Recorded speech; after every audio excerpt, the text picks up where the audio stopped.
Base हो जा रहा। तो इसलिए मैथ और स्टैट जो है लास्ट 2-3 साल में काफ़ी ज़्यादा इसकी इम्पोर्टेंस बढ़ी है। तो कितने लोग हो आप लोग मैथ ऑनर्स में कितने लोग हो टोटल? 75 समथिंग। ओके, एंड स्टैट में कितने हो? स्टैटिस्टिक्स में कितने लोग हो? आ जाओ। 60 अराउंड। अच्छा, स्टैट में अराउंड 60 है। ओके, कैसे एडमिशन होगा? लॉबी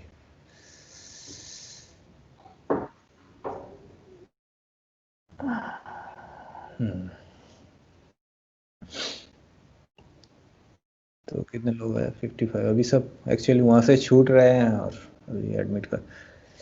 अच्छा, ये बताओ कितने लोग अभी तक प्रिंट आउट लिए हो किताब की? ये बताओ, पहला सवाल तो यही पूछेंगे। How many? सब कोई ले चुका है?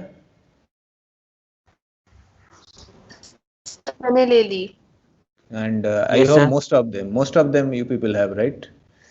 इस किताब की प्रिंट आउट जिससे मैं स्टडी कर रहा हूँ, इसकी प्रिंट आउट जो है सब ले लिया है ना? बिकॉज ये थोड़ा डिस्टेंस एजुकेशन है, तो स्टडी मटेरियल आपके पास होनी चाहिए। मोबाइल में कितना आप कर पाओगे? तो सबसे बेहतर तरीका यही होगा कि जब जो पन्ना में पढ़ा रहा हूँ जो पेज से, उस पेज को आप अपने सामने रखो और फिर हम लोग डिस्कस करते हैं। That will be the best way. अगर आप प्रिंट आउट नहीं लोगे तो हाँ, काफ़ी लोगों ने हाथ उठाया, वेरी गुड। तो इसका मतलब इन सब के पास जो है मटेरियल है। आ जाओ आ जाओ। अच्छा, आप लोग सब गुजरात स्टेट में हो, बाहर से भी हो, right?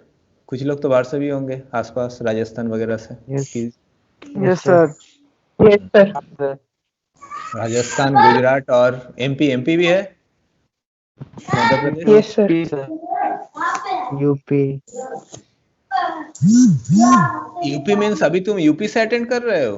I mean not asking your native no place, from sir, where? नहीं, recently I am in Vadodara. मैंने अभी तुम लोग कहाँ से अटेंड कर रहे हो क्लास? सर सबके सब बड़ोदरा। सबके सब बड़ौदा? नहीं ना। नहीं सर, महाराष्ट्र। मीन्स आ जाओ और कोई आ जाओ। मैंने गुजरात स्टेट के बाहर भी अभी प्रेजेंटली अभी हो कोई? Yes yes sir. That's good. बताओ, डिस्टेंस एजुकेशन का कितना मजा आया? हाँ, हजारों किलोमीटर दूर बैठे हो। कितने लोग हैं? 74। ठीक है, 74। ओके, आई होप जो भी उधर थे सब आ गए हैं and my time also started. आ जाओ आ जाओ। और मोटा मोटी हर किसी ने जो है प्रिंट आउट अब तक तो ले लिया, because I think we have already 3 or 4 classes already we have completed. तो अब तक तो बहुत लोग जो है प्रिंट आउट ले चुके हैं। आ जाओ, भी आ रहे हैं। ठीक है, तो लास्ट, अच्छा इसको पहले मैं शेयर कर लूँ मटेरियल को। कहाँ गया यार स्टीफन?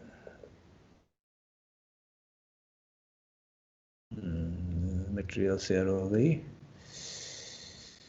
आ जाओ। तो आपको जो है पन्ना, लास्ट क्लासेस में हम लोग थोड़ा सा करवाए थे। मीन कॉलिशन टाइम जो है कितने नंबर पेज में था यार? 69, 68 एंड 69। लास्ट क्लास में हम लोग यहीं पे थे, राइट?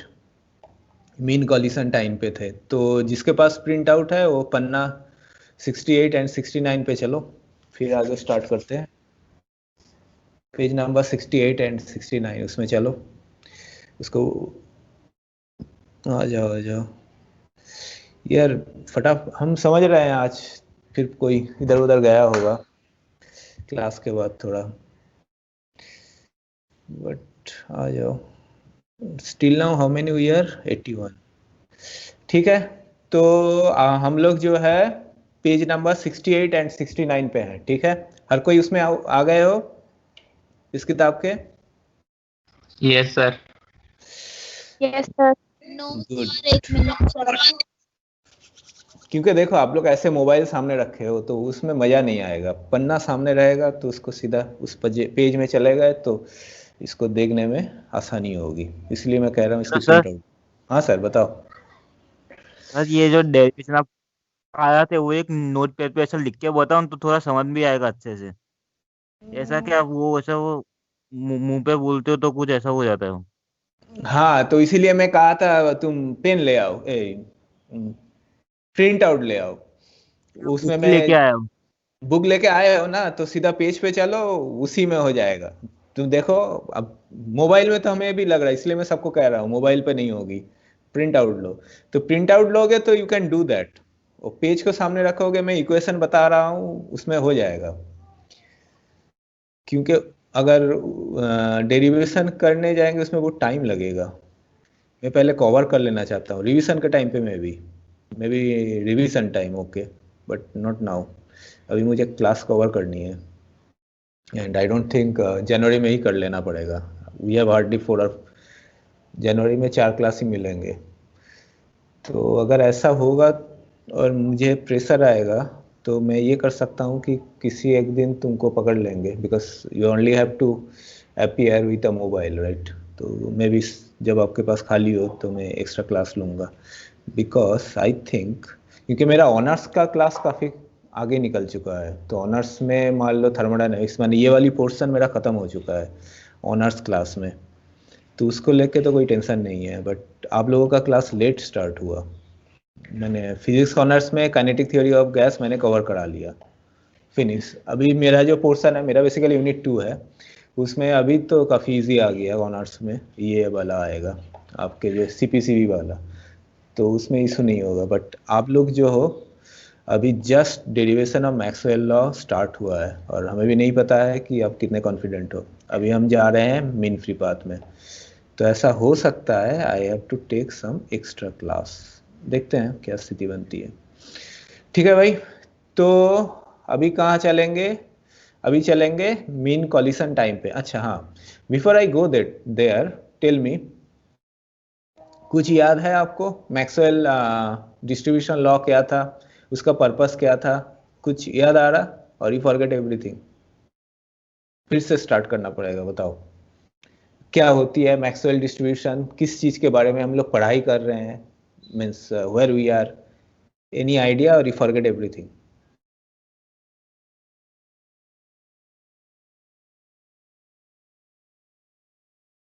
कोई आंसर? मतलब सर वो कंडक्टर के कंडक्टर कहाँ से आ गया? हाँ बोलो बोलो। कंडक्टर बोल भाई, कितने 90 पीपल्स, 89 90 पीपल्स आर देयर। तो ऐसे तो ही ना क्लास होगा, इट मस्ट बी इंटरैक्टिव। तो हमको ये बताओ कि अब तक हम लोग क्या सीखे हैं, मीन्स ये किस चीज़ पे हो रही है, what we are studying, physics के कौन सी ब्रांच को हम स्टडी कर रहे हैं और इसमें हम लोग क्या सीखे हैं अब तक, थोड़ा इसमें तब ना आगे जाएंगे, वरना क्या मतलब है, बताओ। एक तो मैं तुम में से किसी को भी देख नहीं सकता, I can only read your names. Velocity distribution. हाँ बताओ बताओ। तो पहला चीज है हम क्या कर रहे हैं, हम एक गैस, आइडियल गैस की स्टडी कर रहे हैं। ओके, आइडियल गैस आप क्लास 12 में पढ़े हो, CPCB, PV=nRT, ठीक है। आइडियल गैस किस कंडीशंस में होते हैं ये सब हम लोग पढ़े हैं। उसी आइडियल गैस के, हाँ अच्छा ये डिस्टरबेंस था, हमें लगा कुछ बोल रहा था। फाइन, तो वो जो आइडियल गैस था, हम लोग उसी आइडियल गैस के जो अंडरस्टैंडिंग था उसको थोड़ा आगे बढ़ा रहे हैं, क्योंकि क्लास 12 में हम लोग वेलोसिटी डिस्ट्रीब्यूशंस नहीं पढ़े थे, ठीक है। तो इस सब्जेक्ट की स्टार्टिंग ही होती है मैक्सवेल्स डिस्ट्रीब्यूशन, ठीक है, मैक्सवेल बोल्ट्जमैन डिस्ट्रीब्यूशन, ठीक है। तो बेसिकली ये क्या है? तो पहला तो ये है कि हम एक आइडियल गैस लिए हैं। आइडियल गैस की क्या क्या प्रॉपर्टी थी? Most important property was that it don't interact, ठीक है, ये कोई वॉल्यूम को ऑक्यूपाई नहीं करता है। तो ये सारे आपके जो है आइडियल गैस की इक्वेशन जो आप शुरू में PV=nRT में क्लास 12 की किताब उठाओगे उसमें दिखेगा, सारी चीज़ें पढ़ चुके हैं हम लोग। ठीक है। लेकिन जो चीज हम नहीं पढ़े थे वो था वेलोसिटी डिस्ट्रीब्यूशन। तो वेलोसिटी डिस्ट्रीब्यूशन हम क्यों पढ़ रहे हैं, why we are studying velocity distribution? उसकी वजह यह है कि आइडियल गैस के कुछ प्रॉपर्टीज है, like diffusion property, thermal conductivity, ठीक है। ये सारा जो है हम अगर वेलोसिटी डिस्ट्रीब्यूशन को जानेंगे तो उससे निकाल सकते हैं, डिराइव कर सकते हैं आइडियल गैस के केस में, ठीक है। फिर आएगी डिग्री ऑफ फ्रीडम की एक कॉन्सेप्ट आएगी, फिर इक्विपार्टीशन एनर्जी की कॉन्सेप्ट आएगी। फाइन। तो हमारा पर्पस यही है कि एक आइडियल गैस की काइनेटिक थ्योरी को स्टडी करना। फाइन। तो उसके बाद हम लोग क्या किए थे, जो मैक्सवेल, क्योंकि देखो जो पिलर है, ये पूरा जो सब्जेक्ट है, इसकी जो पिलर है वो मैक्सवेल बोल्ट्जमैन डिस्ट्रीब्यूशन है, ठीक है। उसके आधार पे ही बाकी जो भी है डेरिवेशंस हम करेंगे। फाइन। तो इसमें 3 पार्ट है। पहला होता है मैक्सवेल बोल्ट्जमैन वेलोसिटी डिस्ट्रीब्यूशन, दूसरा होगा मीन फ्री पाथ का कॉन्सेप्ट, और तीसरा होगा आपके जो क्रॉस सेक्शन का थोड़ा बहुत कॉन्सेप्ट। तो ये बेसिक 3 कॉन्सेप्ट को एड अप करेंगे, then we will apply it to solve 3 problems जो आपके सिलेबस में आप देख सकते हो। वो तीनों प्रॉब्लम है आपके विस्कोसिटी, कंडक्शन एंड डिफ्यूजन, तीनों अलग फिनोमिना है।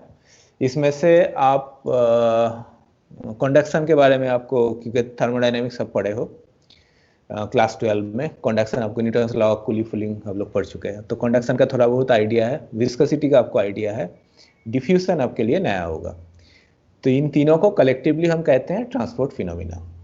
ये तीनों फिनोमिना हमारा टारगेट है, कैसे हम डिराइव कर सकते हैं। फिजिक्स ऑलवेज क्या होती है, एक फिजिकल ऑब्जर्वेशन है, उस फिजिकल ऑब्जर्वेशन को हम मैथमेटिकल फॉर्म में लिखते हैं, देन उसको सॉल्व करते हैं, देन वी इंटरप्रेट इट, ठीक है। तो हमारा अल्टीमेट, लाइक मैथमेटिक्स में बहुत सारी चीजें होती है जिसका डायरेक्ट कोई फिजिकल वर्ल्ड से कोई रिलेशन नहीं होती है, ठीक है। फिजिक्स में ऐसा नहीं है। फिजिक्स में हम जो भी स्टडी करते हैं वो फिजिकल वर्ल्ड से रिलेटेड होती है। फिजिकल वर्ल्ड में कुछ फिनोमिना हमको दिखता है, हम उस फिनोमिना को एक मैथमेटिकल फॉर्म में लिखते हैं, then we solve that, then we interpret it. तो फिजिक्स ऐसे काम करता है, mathematics works a bit different, but physics में हम सारे मैथ करते हैं। अब आ गए कि तो बेसिक जो हमारे पास टूल्स होगा, because you already know what is ideal gas, class 12 में पढ़ चुके हैं। अब उस कॉन्सेप्ट को हम थोड़ा आगे बढ़ा के क्या करते हैं कि इसकी डिस्ट्रीब्यूशन, मैक्सवेल बोल्ट्जमैन डिस्ट्रीब्यूशन। तो यहाँ पे थोड़ा सा स्टैटमैक की कॉन्सेप्ट आती है जो कि मैं बाद में कराऊंगा। यहाँ पे बस इतना जानना है कि बेसिक जो क्लासिकल मैकेनिक्स में स्टैटमैक होती है उसको कहते हैं मैक्सवेल बोल्ट्जमैन स्टैटिस्टिकल डिस्ट्रीब्यूशन। तो ये जो भी वेलोसिटी डिस्ट्रीब्यूशन है वो बेसिकली आपके बोल्ट्जमैन की जो डिस्ट्रीब्यूशन प्रिंसिपल था उसके ऊपर था। तो बोल्ट्जमैन डिस्ट्रीब्यूशन प्रिंसिपल क्या थी कि अगर मान लेता हूं किसी सिस्टम की, ये एक प्रोबेबिलिटी का कॉन्सेप्ट है कि एनर्जी अगर एप्सिलॉन होती है और उस सिस्टम अगर टेम्परेचर T में है, तो उस सिस्टम की माने उस स्टेट में होने की प्रोबेबिलिटी होती है exponential e⁻⁻ energy epsilon by k beta t, right. So the probability depends upon energy and temperature, and remember it is just proportionality not equal, ठीक है। तो इसका मतलब ये है कि क्योंकि आगे हम लोग मैंने क्या कहा, जैसे फॉर एग्जांपल कैसे इसको समझा है, थोड़ा सा मैं बैक जा रहा हूँ फिर हम आगे आएंगे। For example suppose hydrogen atom है। हाइड्रोजन एटम को हम लोग क्लास 12 में बहुत ही प्रिलिमिनरी तरीके से सॉल्व किए थे। तो उसमें क्या था कि एक हम क्या कर लिए थे, बीच में सेंटर में एक प्लस Jd चार्ज था, उसके चारों तरफ 1 इलेक्ट्रॉन मूव करता था, ठीक है। फिर हमने क्या किया कि क्वांटाइज्ड फील्ड का कॉन्सेप्ट लगाया कि एक पर्टिकुलर ऑर्बिटल में अगर मूव करेगा एनर्जी लूज नहीं करेगा, बिकॉज चार्ज पार्टिकल अगर मूव करता है तो रेडिएट करता है एनर्जी। तो हम लोग ये मान लिए थे कि एक रेडियस के चारों तरफ अगर वो मूव करेगा तो एनर्जी रेडिएट नहीं करेगा। तो ऐसे कंडीशंस में फिर हम लोग क्लास 12 में किए थे 13.6/n² हाइड्रोजन एटम की इक्विवेलेंट एनर्जी होती है, राइट। तो अब ये मैटर है, फिर आपको ये पता है कि जैसे 13.6/n², तो n क्या होगी 1 2 3 4, ठीक है। तो 1 माने 1s ऑर्बिटल होगा, 2 में 2px 2py 2pz 3 equivalent degenerate orbital होती है, सबकी एनर्जी सेम होगी। ठीक है, इसका ये मतलब नहीं है कि हाइड्रोजन एटम में इतने सारे इलेक्ट्रॉन है, कोई भी एक इलेक्ट्रॉन किसी भी एक ऑर्बिटल में जा सकता है, right. So we have probable energy states, those are given by 13.6 by n square electron volt, and electron can be in any one of them, right.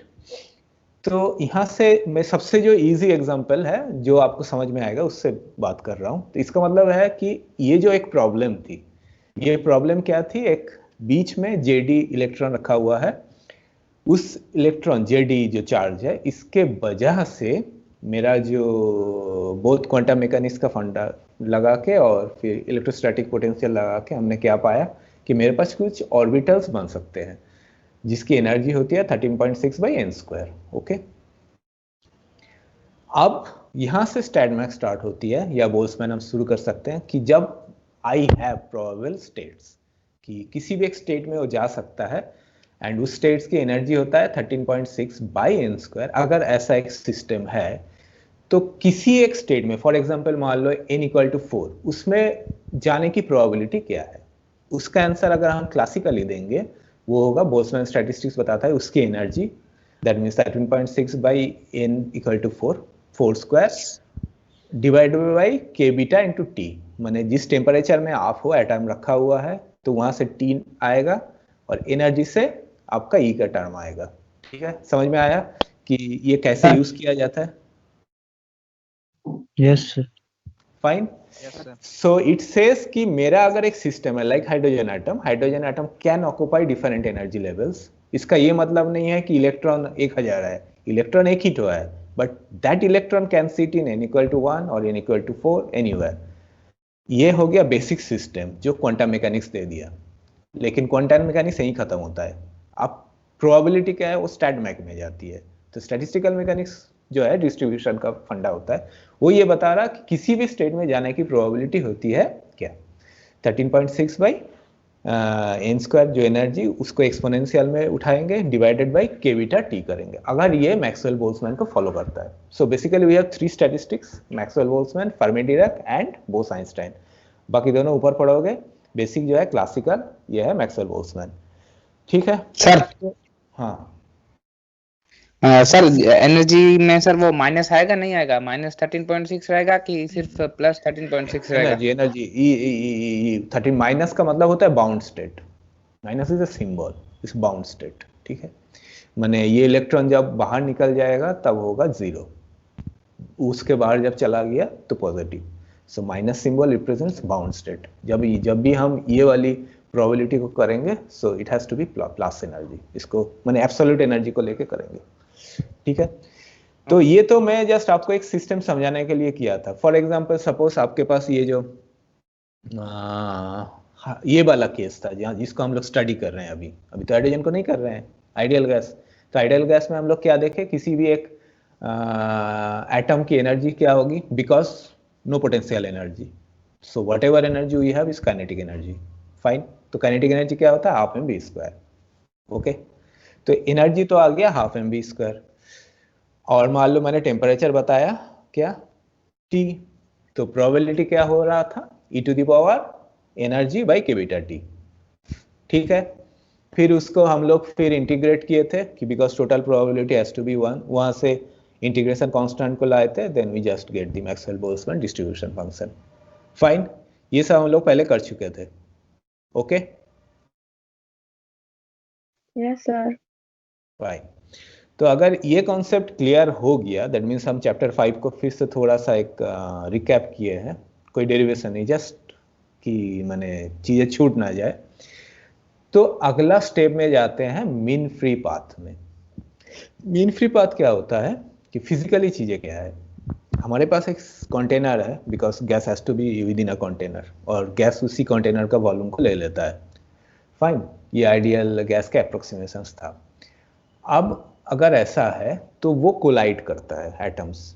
ठीक है, gas atom can move with any velocity, with any direction, but we know that उसकी एक probability है, वो distribution को follow करता है, जो कि हम लोग डिराइव किए हैं।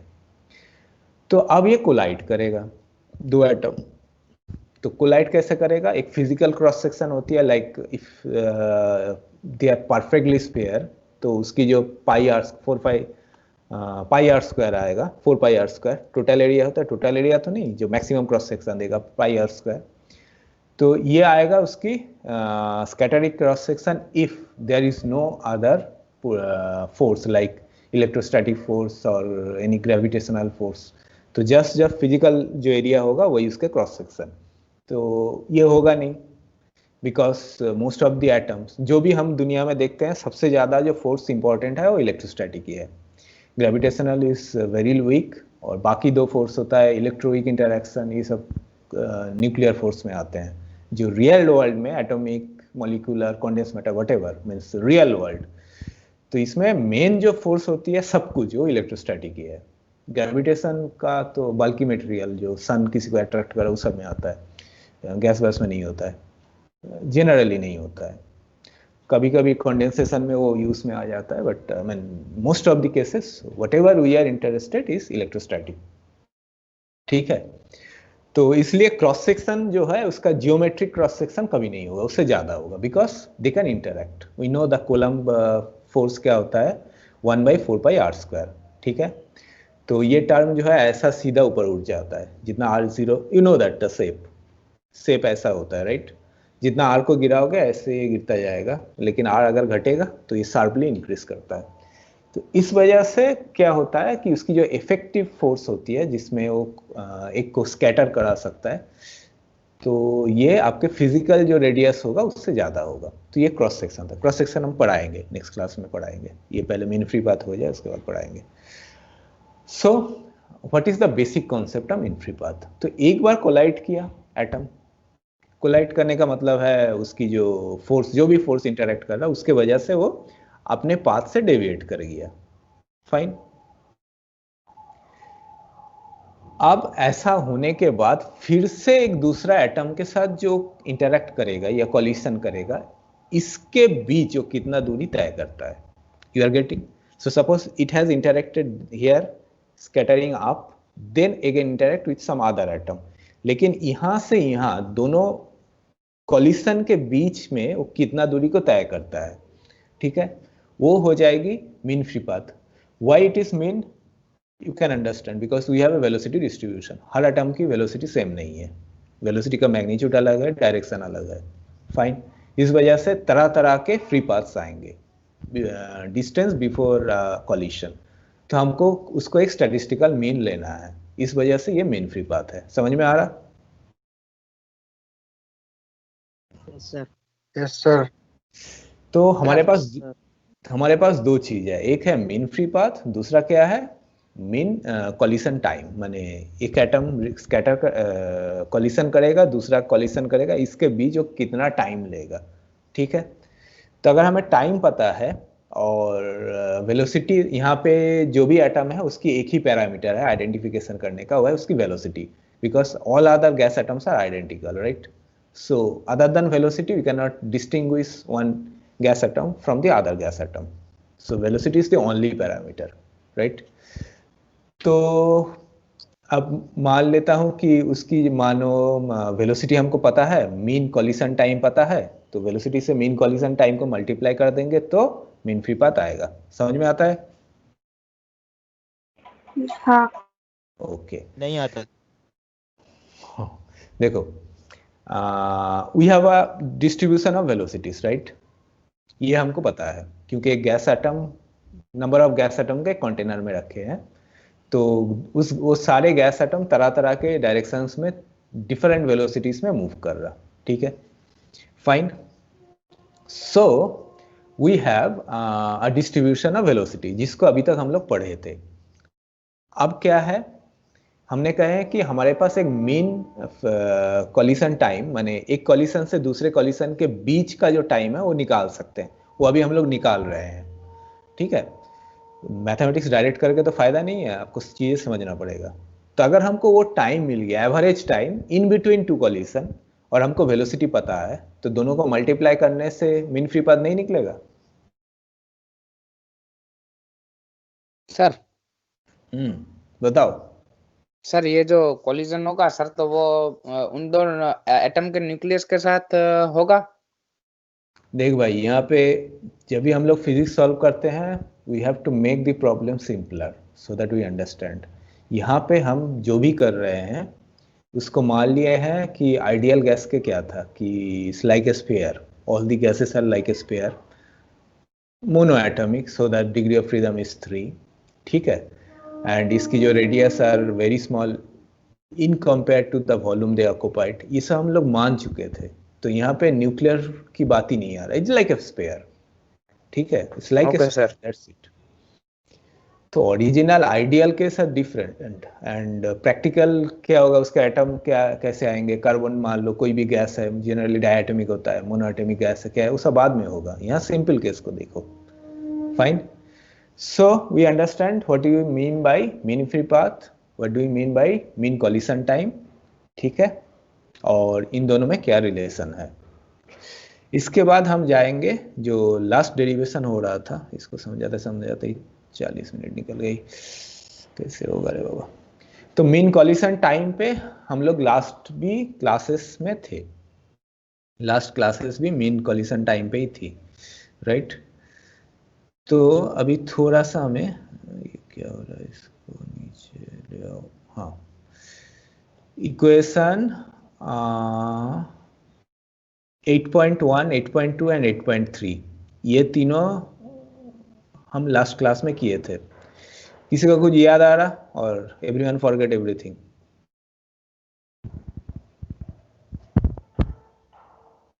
किसी को कुछ याद आ रहा?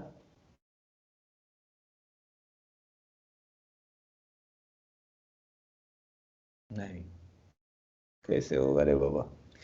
अच्छा, सिग्मा वी डी टी क्या है? सिग्मा क्या था, हमने कहे थे sigma is a collision cross section. ठीक है, उसको मैं कैसे समझाया था, जैसे मान लो एक बॉल है, ठीक है, ये बॉल मान लो ऐसे सीधा जा रहा, स्ट्रेट, फाइन। तो वो बॉल का जो मैक्सिमम क्रॉस सेक्शन है, मान लो अब वो बॉल किसी एक छोटे बॉल से या इक्विवेलेंट बॉल से टकराएगा, कब? जब उसका जो मैक्सिमम क्रॉस सेक्शन, एक बॉल का मैक्सिमम क्रॉस सेक्शन क्या होता है, पाई आर स्क्वायर। सबसे बड़ा क्रॉस सेक्शन है पाई आर स्क्वायर। अगर उसका radius, ball is a sphere, radius r है, वॉल्यूम है 4/3 pi r cube, surface area है 4 pi r square, but I am talking about maximum cross section, that is pi r square. ये geometrical है, ये समझ में आती है? Yes sir. Fine. Yes sir. अगर फिर हम कह रहे हैं कि अगर ऐसा है बॉल कि वो इलेक्ट्रिकल न्यूट्रल है, तो that means effectively it can not interact, gravitation छोड़ देते हैं। ठीक है, तो इसका मतलब है उसकी coalition cross section will be it's geometric cross section, है कि नहीं? माने कोई भी एटम अगर उसकी जियोमेट्रिक क्रॉस सेक्शन के बीच, जियोमेट्रिक क्रॉस सेक्शन कैसे होगा, मान लो ये बॉल ऐसे जा रहा, तो बेसिकली वो क्या कर रहा, एक सिलेंडर को ट्रेस कर रहा। सिलेंडर का बेस क्या है, उसकी मैक्सिमम क्रॉस सेक्शन, और उसका लेंथ क्या है, मान लो टी टाइम पे v वेलोसिटी से जा रहा, लेंथ होगा v इंटू टी, ये वाली लेंथ और ये क्रॉस सेक्शन। तो ये हो गई सिलेंडर। इस सिलेंडर के अंदर अगर कोई एटम बैठा है तो ये जो बॉल है उसके साथ कोलाइड कर सकता है। ये समझ में आ रहा यस सर। है ना? तो ये बॉल तभी कॉलिशन करेगा, मान लो it is moving with a velocity v, remember v is a distribution, कुछ भी हो सकता है, it is moving with a velocity v for a time t। तो ये एक सिलेंडर को स्ट्रेस कर रहा है जिसकी लेंथ है v इंटू टी, एंड इसकी क्रॉस सेक्शन है सिग्मा। ठीक है, तो ये एटम किसी भी दूसरे एटम के साथ तभी कोलाइड करेगा जब वो सारे एटम इसकी ये जो सिलेंडर को ट्रेस किया उसके अंदर बैठेगा, अंदर बैठेगा तभी वो कोलाइड करेगा। ओके, ये समझ में आ रहा ना? Yes yes sir. So that means अगर सिग्मा वी डी टी, जो कि where sigma is the collision cross section, v t is the, जैसे कि मैंने बताया, टाइम एंड वेलोसिटी, ये वाली वॉल्यूम के अंदर जितने भी एटम बैठा हुआ है उतने सारे एटम के साथ ये वाली जो एटम जो मूव कर रहा है वो कोलाइड करेगा, राइट। तो नंबर ऑफ कॉलिशन क्या होगी, और in time dt will be atomic number density n multiplied by this volume,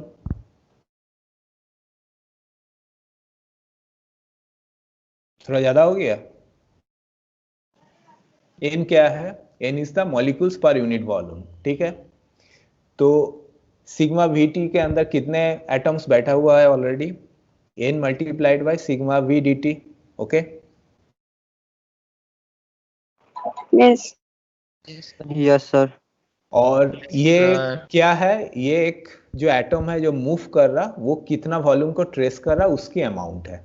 that means उसकी जो मोशन है, मोशन स्ट्रीमलाइन, मोशन का जो पाइप है सीधे लैंग्वेज में, उसमें जितने भी एटम के साथ वो बैठा रहेगा उस सबके साथ कोलाइड करेगा, ठीक है। फाइन। तो probability of coalition in dt हम लिख सकते हैं n सिग्मा v dt, माने ये एटम की dt टाइम में कॉलिशन करने की प्रोबेबिलिटी लिख सकते हैं n sigma v dt, because n is the molecules per unit volume. तो कहीं ना कहीं एक फ्रैक्शन को दिखाता है, ये हम लिख सकते हैं। Yes Yes, sir. Yes, sir. So we have one quantity, first quantity जो हम फिजिकली समझे हैं कि the probability of a collision in time dt is given by n sigma v dt, okay? हो गया। अब हम इस चीज को सामने रखें। I hope what if you even have a book you are still writing it, ठीक है। जो भी हम बात कर रहे हैं बेसिक इक्वेशन आप लिख रहे हो, खाली मोबाइल को सामने मत रखो। Keep the print out, keep the book, और इसमें लिखते रहो, ठीक है। तो पहला चीज हमको ये समझ में आया n सिग्मा v dt क्या है। इसके बाद हम इक्वेशन 8.1 में आएंगे। उसको कैसे करते हैं? The probability of a molecule not colliding up to time t। ये अंग्रेजी स्टेटमेंट थोड़ा समझो। ये क्या बताता है? किसी भी एक रेफरेंस टाइम t है, वहां से विद इन टाइम t ये एटम कोलाइड नहीं करेगा, उसकी प्रोबेबिलिटी है pt। Not remember, it is not the that the atom is colliding. This is the probability that the atom is not colliding. Okay? अच्छा, ये लोग कर क्या रहे हैं? एक बार आ रहे हैं, एक बार वापस जा रहा, या फिर इनकी जो है नेट कट रहा, I don't know. Fine sir, network issue. Network का इशू है। Fine. So probability of a molecule not colliding up to time t is capital P and it is a parameter of small t. It depends upon small t. Okay? अब हम क्या किए कि probability that it does not collide up to time t plus dt, माने एक increment डाल दिए हैं डेल्टा t। वो क्या होगा? Capital P into t plus dt, okay. Because we define the function like that. Capital P और bracket में जो t है, स्मॉल t, ये है उसका variable, like function of x, ठीक है। fx is function of x, ठीक है। तो यहाँ fx is p of t and x की जगह पे t है। समझ में आ रहा? No sir. हाँ, नो सर, ये t Yes, plus sir. pt कहाँ से आया पता नहीं चला। देखो हम लोग टेलर सीरीज एक्सपेंशन कैसे करते हैं? Function of x plus sir, आप t इज, इक्वेशन कहीं सॉल्व करके बताओ ना तो पता चलेगा। सर, टेलर हाँ। सीरीज एक्सपेंशन हमारा अभी नहीं चला, वो तो मैं नेक्स्ट बता देता लेक्चर हूँ में से। टेलर सीरीज अगर नहीं हुआ है तो कैसे हाँ, डेरिवेटिव तो किए ही हो ना, बेसिक डेरिवेटिव तो किए ही Yes. हो, तब उससे भी चल Yes, जाएगा। sir. टेलर सीरीज में क्या होगा कि Yes. हायर ऑर्डर टर्म के बारे में हम बात करेंगे। तो यहाँ हायर ऑर्डर तो है नहीं, फर्स्ट ऑर्डर ही है। अच्छा, dy dx, मान लो डेल्टा y क्या होता है? Delta y is dy dx into delta x। ये तो आपको पता है, एक increment delta y। What is the increment? Delta y is equal to dy dx into delta x। ये तो आपको पता है ना? Yes sir. इसमें तो कोई नई बात नहीं है, ये तो क्लास 12 का फंडा है। Delta y is dy dx into delta x, okay, ठीक है। तो हम ये कह Yes. रहे हैं कि y is the function of x, that means y is fx, okay. एक y है वेरिएबल जो x पे डिपेंड करता है, सो y is a function of x। Fine. तो आप x की एक इंक्रीमेंट डाल दिए, x has increased from its value to delta x. That means x become x plus delta x. Okay, तो y की वैल्यू क्या होगी? Function of x plus delta x. ये समझ में आता है? Yes, sir. Yes, sir. ठीक है. Yes, sir. So now y become function of x plus delta x. Okay, तो function of x plus delta x को हम कैसे लिख सकते हैं बेसिक डेरिवेटिव के टाइम पे? Function of x plus delta x delta y. Delta y क्या होता है? dy dx into delta x. That means function of y जो है अब चेंज होके क्या बना? y plus dy dx plus delta x. और y को अगर हम फंक्शन ऑफ x के टर्म पे लिख सकते हैं तो कैसे लिख सकते हैं? f of x plus df dx into delta x. Okay, sir hello sir. Yes, sir. लिख सकते हैं ना? Yes. ये Yes, आप sir. कॉपी Yes, में sir. लिख सकते हो ना. ये बेसिक चीज है, इसमें कुछ नहीं है. मेन टर्म है f ऑफ x प्लस इसकी increment f of x plus delta f of x. Delta f of x क्या है? dy dx into delta x. Okay, Taylor series इसके आगे जाएगा, फिर उसकी फर्स्ट डेरिवेटिव सेकंड डेरिवेटिव उसकी जरूरत नहीं है. इतना तक तो हमको पता है, ये मैथ तो हमको पता है कि नहीं? Yes, sir. अब हम क्या कर रहे हैं कि f ऑफ x की जगह p ऑफ t डाल रहे हैं. ठीक है, ओके. यहाँ पे y की जगह पे p है, x की जगह पे t है. Okay, Yes, sir. So p of t plus delta t is p of small t plus dp dt into delta t. 8.2 समझ में आया? Yes, Yes, sir. sir. Yes, sir. यहाँ तक तो कोई इशू नहीं है ना? यहाँ तक कोई इशू है नहीं, राइट? अब हमको क्या करना होगा? माने ये था बेसिक कैलकुलस, यहाँ पे कुछ था नहीं. अब आई होप कि यहाँ तक आप लोग सब कोई समझ गए. लेकिन अब शुरू होगी इंटरप्रिटेशन. ये तो मैथ था. अब हमको ये बताओ कि probability that atom has not collided up to time t, इसको हम कैसे लिख सकते हैं? Up to time t plus delta t, which is actually p of t plus delta t. That means probability that atom has not collided up to time t plus delta t. इसको दो हिस्से में तोड़ सकते हैं. One, that probability that it has not collided up to time t multiplied by that it has not collided from t to t plus delta t. समझ में आ रहा? मैंने t प्लस डेल्टा t को दो रेंज में तोड़े हैं, 0 to t then t to t plus delta t. Okay,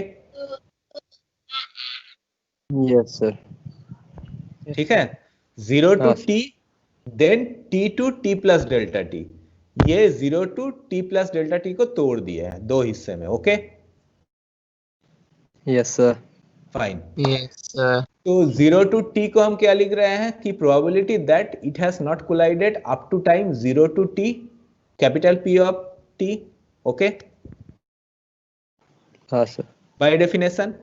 And now from t to t plus delta t, इसको हमें समझना है. What is that? This says that probability the atom has not collided from time t to t plus delta t. Okay, not from 0 to t, t to t plus delta t. जो second part है वो क्या है? 1 minus n sigma v dt. Why? n sigma v dt shows that the atom will collide. That means probability within the time delta t. तो time limit क्या है? t से t plus delta t.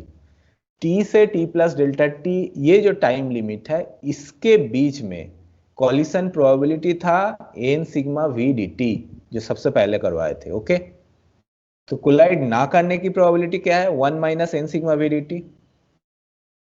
Yes, sir. ठीक है. Yes, sir. तो इसको अगर p of t से मल्टीप्लाई करेंगे तो that will become probability that t plus dt हो जाएगा 8.3. समझ में आ रहा? Yes, sir. Yes, sir. Yes, Okay. तो हमको अब क्या करना है? 8.2 एंड 8.3 को इक्वेट करना है. समझ में आ रहा? Yes, sir. Sir probability of T को मल्टीप्लाई करना पड़ता है, 1 में से माइनस करेंगे तो डायरेक्ट नहीं आ जाएगा टी प्लस डी टी की प्रोबेबिलिटी। देख 8.2 अलग है, 8.3 अलग है, दोनों को कंफ्यूज मत कर। 8.2 comes from calculus, 8.3 is coming from interpretation, right? हाँ सर वो पता चल गया, पर 8.3 में P of probability of T को मल्टीप्लाई किया आपने। मल्टीप्लाई किया है। तो क्यों किया है? क्योंकि हमने टोटल टाइम को दो हिस्से में तोड़े हैं, एक 0 टू टी, दूसरा t to t plus delta t. Okay, 0 to Yes. t है, 0 टू t है capital P of t, from t to t plus delta t है 1 minus this term. Okay okay sir. Fine. तो फिर हम क्या करेंगे, 8.2 और 8.3 को इक्वेट कर देंगे, करने से 8.4 आएगा। फट से करके देख। हे राम, फटाफट करके देख।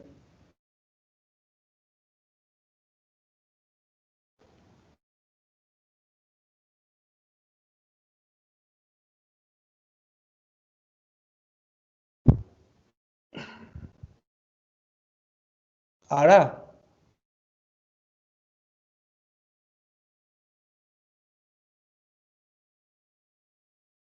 हाँ,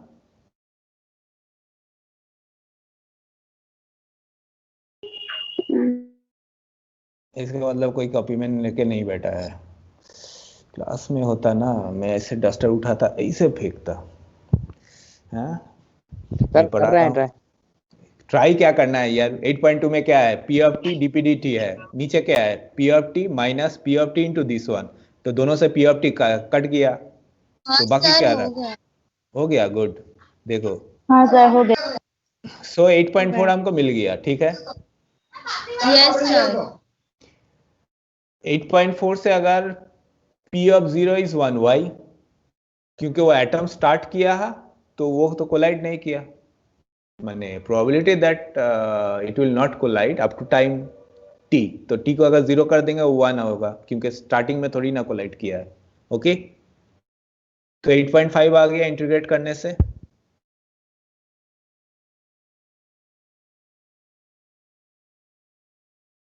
इंटीग्रेट कैसे करेगा? dp बाई पी, उधर जाएगा dt को उस तरफ लेके जा। dp बाई पी क्या होता है? लॉग, लॉग से e आ जाएगा। समझ में आया? Yes, sir. 1 बाई पी का Yes, sir. Integration yes sir. हो गया। तो 8.5 आया बाबू,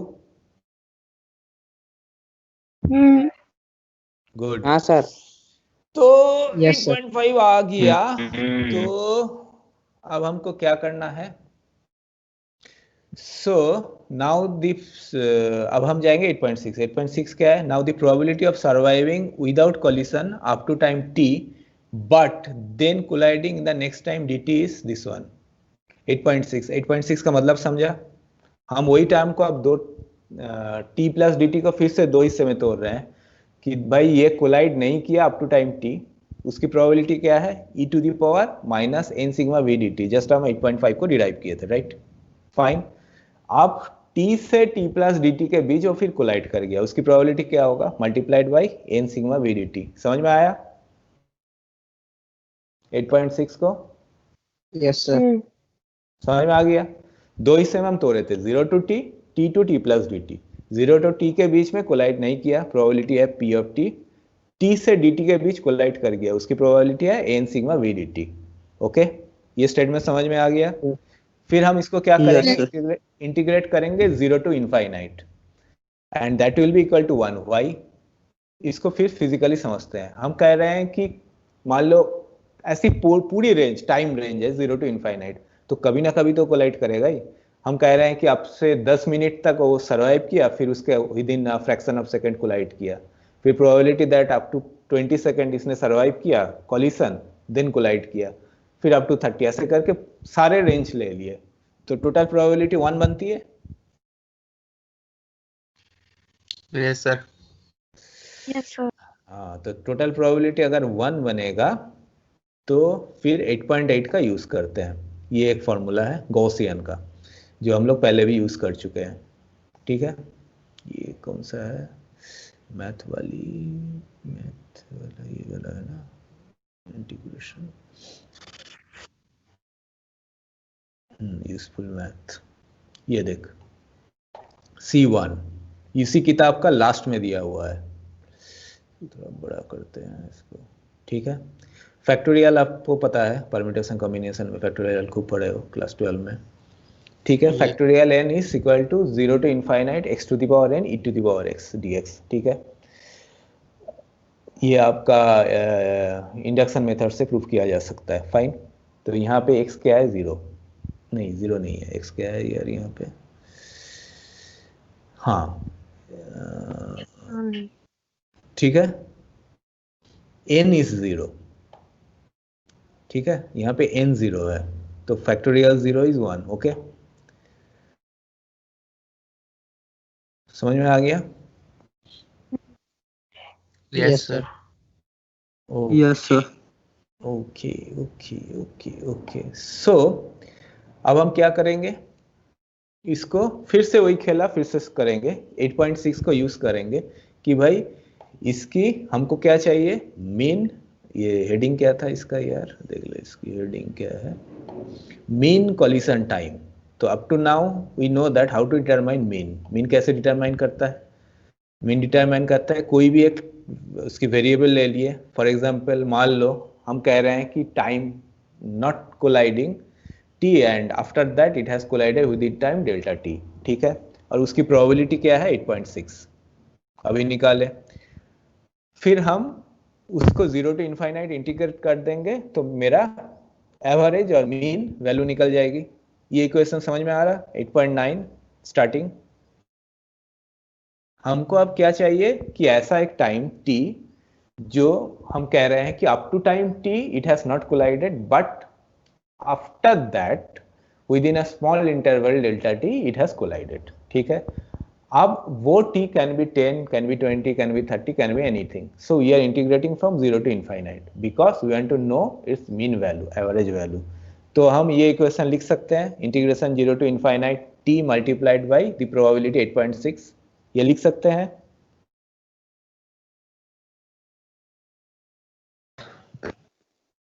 हाँ ना, कुछ भी बट बोलो। सर चुप ये नहीं। टी कहाँ से आया पता नहीं चला। हाँ, टी ये है कि हमको मीन स्कैटरिंग टाइम निकालना है, ओके।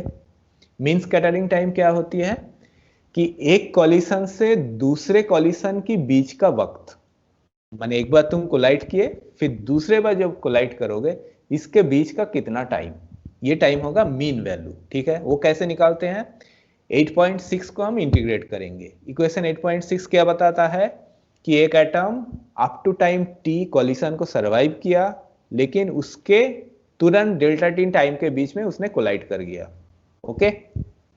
इक्वेशन 8.6 हमने अभी डिराइव किया, उसका यही मतलब था, है कि नहीं? Yes sir. Yes, तो sir. 8.6 के साथ एक t मल्टीप्लाई कर दिए, that is the time that it has not collided, ठीक है। और t के सारे प्रोबेबल वैल्यूज के ऊपर अगर हम इसको इंटीग्रेट करते हैं तो मेरा मीन वैल्यू नहीं आएगा। Yes sir. मीन निकालने का तरीका क्या था, मान लो कोई एक वेरिएबल का वैल्यू x है, उसकी प्रोबेबिलिटी है फंक्शन ऑफ x, ठीक है, और p ऑफ x, तो उसका मीन क्या होता है, x multiplied by p of x integration all the values. फंडा ही था ना? Yes, sir.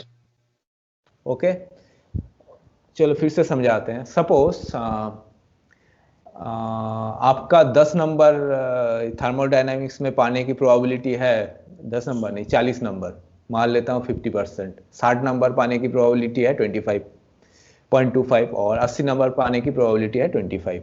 तो एवरेज मार्क्स क्या आएगा, probable marks 60 into 0.5, 80 into 0.25 blah, ऐसे करते हैं ना, यही होती है ना वेरिएबल यस सर। उसकी probability, then we sum up. यहाँ पे वही काम किया है, ओके। अब कोई दिक्कत? No, sir. अगर कोई दिक्कत नहीं है तो इक्वेशन 8.9 हमको समझ में आ रहा?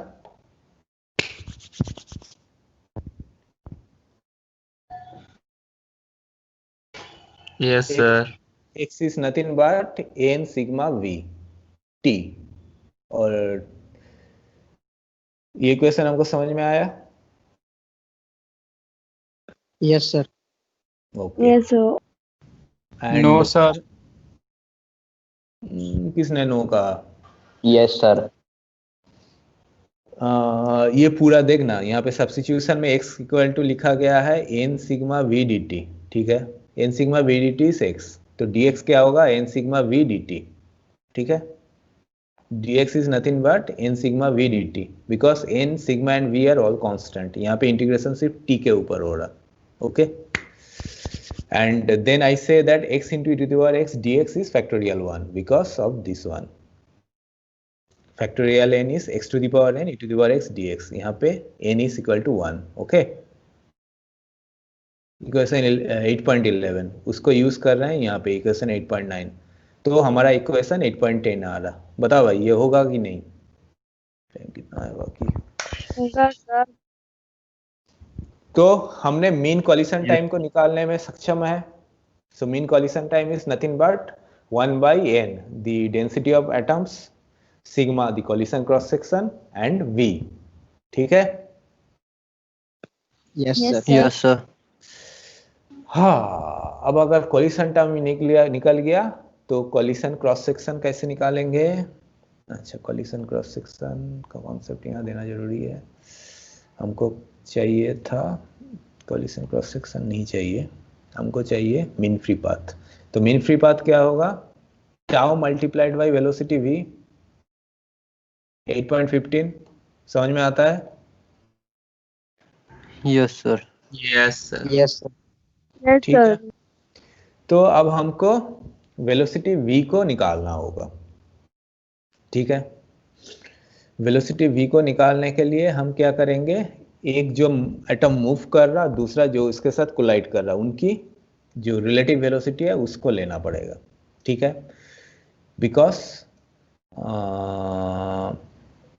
Average velocity will be suppose दी, ओके, इसको कैसे समझाया जाए?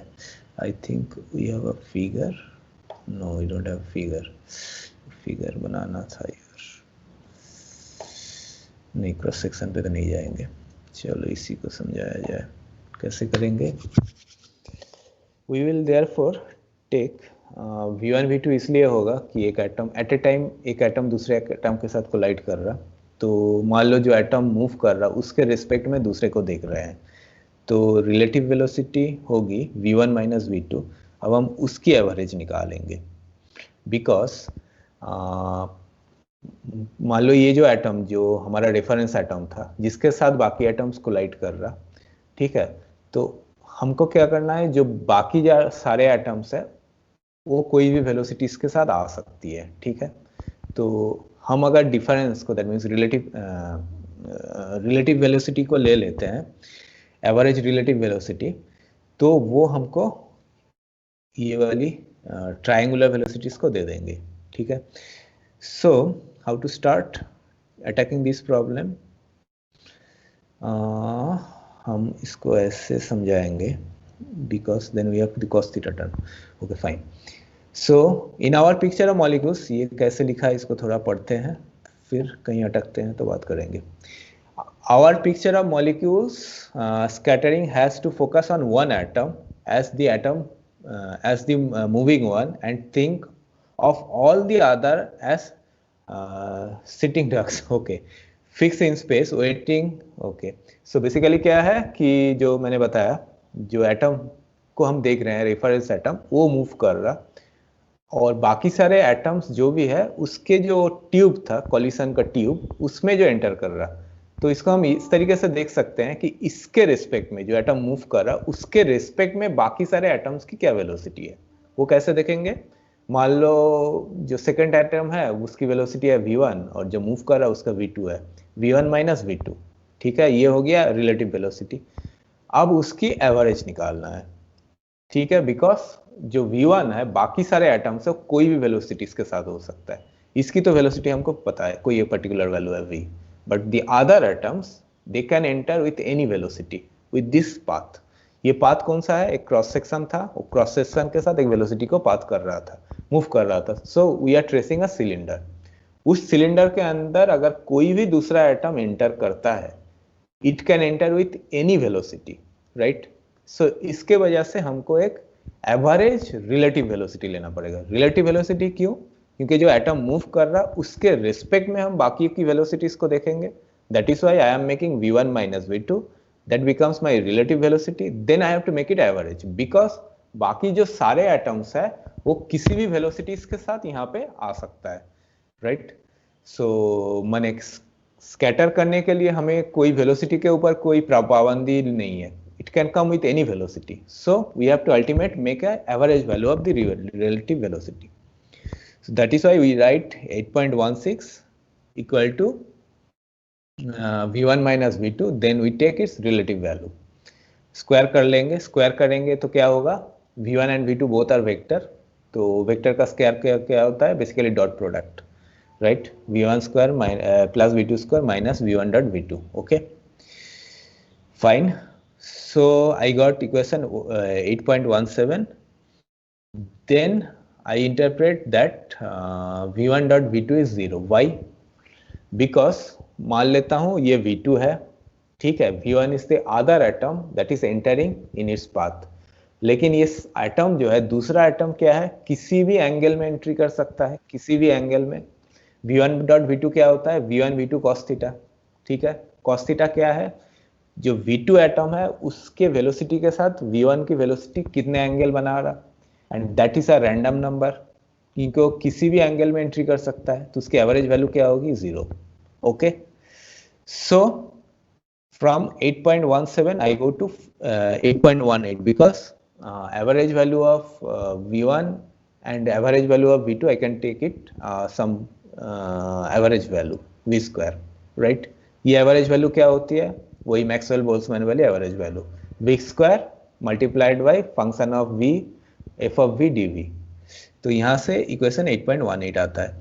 यहाँ मैं रुकूंगा और मैं वापस जाऊंगा ये एवरेज वैल्यू के कॉन्सेप्ट में। ये कहाँ पे थी, ये यहाँ पे थी 5 में। स्पीड डिस्ट्रीब्यूशन पे आओ, then we go to this one 5.14। तो 5.14 हम लोग डिराइव किए थे, ठीक है। एवरेज वैल्यू हमको पता है, ओके। ये हम लोग डिराइव कर चुके थे।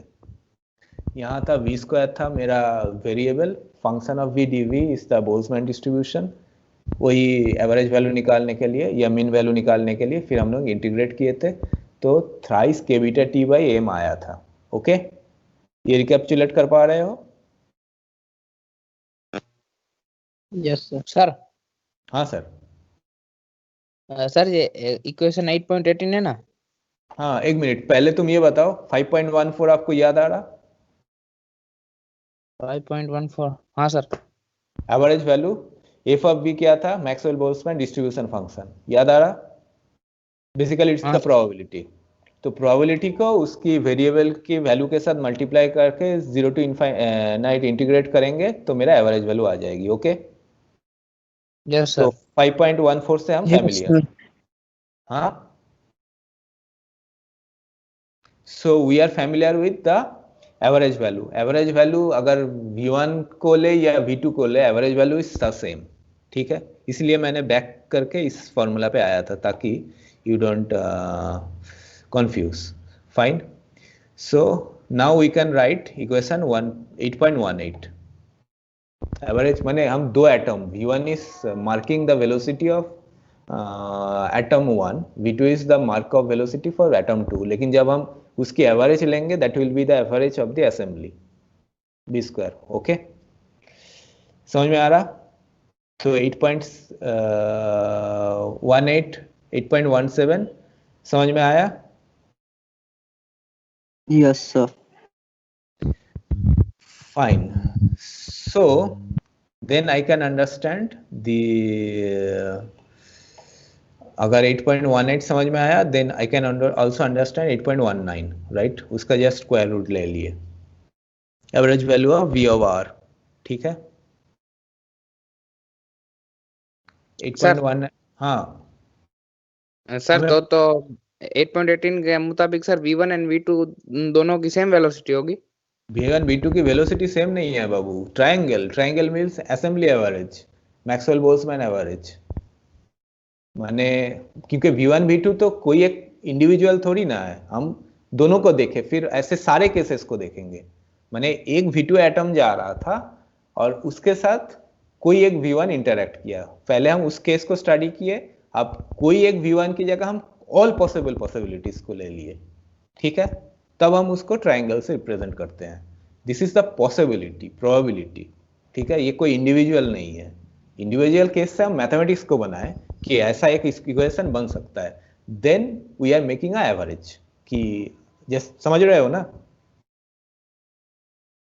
तो सर इसको हमने सपोज कर लिया कि 2 टाइम्स ऑफ V एवरेज होगा। V 2 एवरेज टाइम्स नहीं, V1 square has to be equal to V2 square. Why?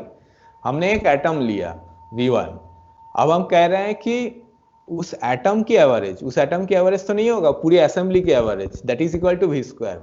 Similarly अगर हम कोई एक V2 ले लिया फिर उसके ऊपर ट्रायंगल लगाते हैं, ट्रायंगल लगाने का मतलब है पूरी असेंबली की average, that is also equal to V square. समझ रहे हो? V1 एक इंडिविजुअल एटम है, जब भी हम ट्रायंगल लगा रहे हैं इसका मतलब है वो इंडिविजुअल एटम जो असेंबली को रिप्रेजेंट करता है उसके सारे के ऊपर, ठीक है। इस इक्वेशन में थोड़ा सा रहो, मैं जस्ट अभी आ रहा क्योंकि अभी आपका टाइम हो गया है। I am just coming. मैं अगन कर दो जो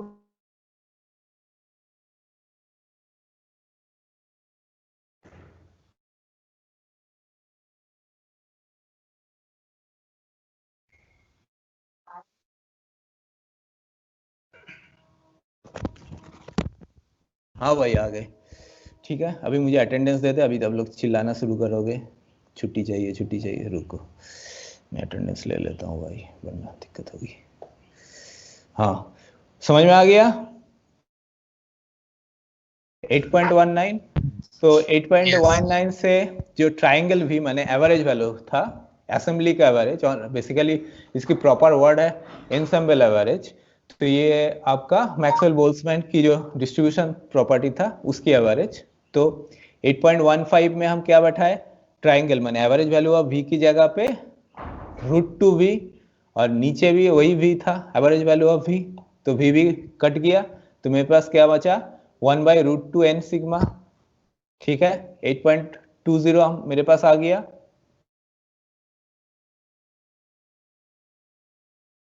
यस सर। आ गया ना? Okay sir. Sir next class चालू हो गया है। सर ये आप कल वापस से कराओगे प्लीज?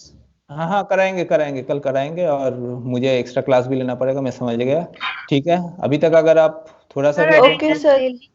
ठीक है हेलो नेक्स्ट सर। क्लास में, ठीक। हाँ सर। ये अपने एग्जाम में खाली एमसीक्यू आने वाले नहीं इस बार तो, क्योंकि ऑनलाइन एग्जाम है तो। एमसीक्यू आएगा, क्योंकि लिखोगे कहाँ से एमसीक्यू, डोंट वरी। ये डेरिवेशन तो कुछ आएंगे नहीं। हाँ तो हम सवाल भी वैसे ही पूछेंगे डेरिवेशन से, उसकी टेंशन मत ले, यू हैव टू रीड, ठीक है भाई। फिर अगले हफ्ते मिलते हैं, तब तक के लिए अगला क्लास में जाओ, tata. Yes sir, bye bye. Bye sir. Bye sir. Thank you sir. Bye. Thank you tata. Thank you sir. Tata thank you sir. Bye sir. Bye tata bye. अभी मैं निकल रहा हूँ, आप लोग भी दूसरे क्लास में भागो।